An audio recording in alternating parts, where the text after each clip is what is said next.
The word obsession encompasses the mindset of everyone at Mossy Oak. We obsess over hiding from, chasing, and conserving the critters we pursue. In this episode, we follow a longtime member of the Mossy Oak family, Mark Drury, as we dive into his obsession with the wild turkey.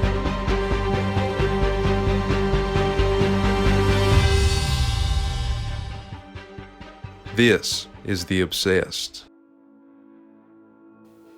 You know, I think back to when I was young and I had introductions to the wild turkey and to wild turkey hunting from people that were close to me in my life.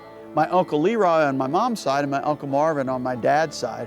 Both of those guys were passionate turkey hunters. They started turkey hunting when it first was allowed in the state of Missouri in the early 60s. And when I was a kid at grade school, they used to go out, and when they'd kill a turkey, it was a big deal because they would bring that wild turkey to the grade school and they would show all the kids.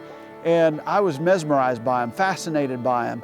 And I always thought it was so cool that it was my uncles bringing these turkeys and the whole school was out there looking at these wild turkeys. So it was almost like an event there at St. Agnes in Bloomsdale, Missouri. And you know, it wasn't that long ago, maybe within the last 2 or 3 years, my mom sent me a report that she had found in her hope chest. And it was from the 6th grade, and it was a report that I did, and it was on the wild turkey. And I can only imagine that my motivation, or the thing that spawned me to do that, was my uncles Marvin and Leroy. The fact that they brought those turkeys to school and they sparked an interest in me that is as bright, and it's still there to this day.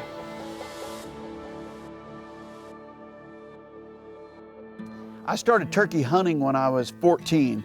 Obviously not old enough to drive, and Dad, I mean, he was constantly working. So my mom would take me, she'd drop me off on a place where I had permission. I'd sit there in a blind till noon, and then she'd come and pick me up and take me back. But I didn't kill a turkey when I was 14 or 15, but I learned some very valuable lessons back then that I thought to myself, I have to become a better caller, because clearly what I'm doing is not working. Uncle Leroy had bought me a box call, a Lynch box call. I was trying to work it. Turkeys weren't coming. So I said, if I'm gonna kill a turkey, I better become a better caller. I was 15 when I started competitive calling because I was not old enough to drive to the first competition we went to. A friend of mine took me to the Jefferson County amateur turkey calling contest just south of Festus, Missouri. And I went there and I placed 3rd in this amateur division, and that sparked an interest in me. I was like, this is pretty cool. I'm competitive by nature. I started looking up other competitions to go to, and I started traveling, started buying other mouth diaphragms, trying to get better.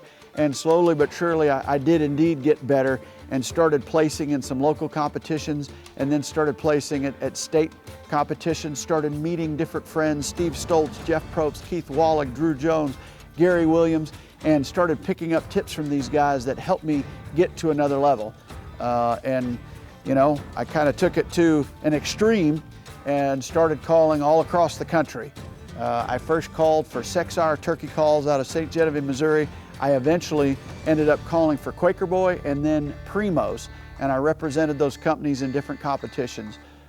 Won multiple state competitions, placed in the Grand Nationals. I won world voice calling competitions. I won the world two-man team, and just had a blast and met some of my best friends to this day while I was out there on that calling circuit. So I've been ate up with wild turkey since I was a little kid, and I did everything I could to make sure that I mastered the craft of calling. I wanted to be the best caller that I possibly could.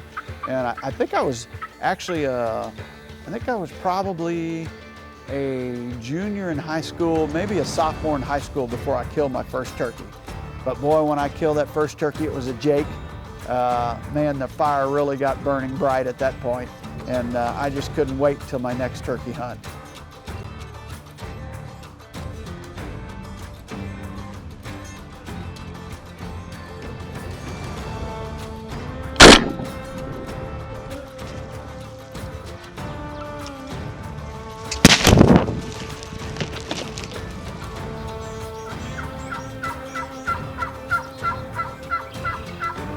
There's nothing like seeing one gobbling and strutting and coming as fast as he could. He was clearly looking for love. Yeah. And he found it in a load of Winchester 6s out of that 20 gauge. You know, I think for those people that turkey hunting is really in their blood. It's beyond just an enjoyment of it. It really is an obsession. I mean, once it gets in your blood and you have that interaction and that positive reinforcement that you did something that turkey liked and he came to, like it just fuels the fire, man. I mean, like you can't get enough of it. He may be 20 pounds, but he sounds like he's 2,000 on the way in. The more you do it, the more you want it. And that's where that obsession comes from. And I think it's the chess match and the interaction. You know, predominantly with deer, you take a stand, you sit there, and the game comes to you. With wild turkeys, oftentimes you're taking the game to them. And when a mistake happens, it's because you made it. When that turkey gets out of there and comes in and boogers and sees you or hears you or whatever, it's because you did it wrong.